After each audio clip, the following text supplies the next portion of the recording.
Le Canada est un pays d'eau, rempli d'eau douce et entouré d'eau salée avec le plus long littoral au monde.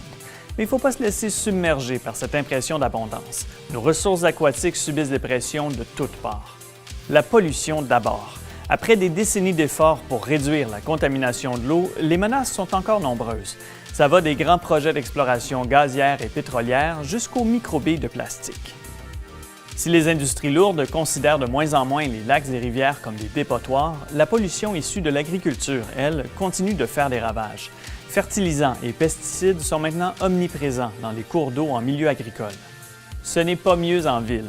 Le récent épisode du Flushgate à Montréal nous a rappelé que nos usines d'épuration sont souvent dépassées, incapables de retenir les rejets d'hormones ou d'antibiotiques, par exemple. Polluée ou non, l'eau demeure de l'or bleu aux yeux de plusieurs, qui la convoitent à des fins mercantiles. L'industrie de l'eau embouteillée fait les manchettes à répétition, surtout quand elle continue de pomper la source de ses profits en temps de sécheresse, alors que les citoyens doivent restreindre leur consommation. 15 ans après le scandale de l'eau contaminée de Walkerton, l'accès à une eau potable de qualité n'est toujours pas garanti aux Canadiens. Et là, on ne parle même pas des dizaines de milliers de personnes issues des Premières Nations qui n'ont ni eau potable ni égout sur leurs réserves. À ces pressions humaines, politiques, économiques et industrielles s'ajoute la menace des changements climatiques.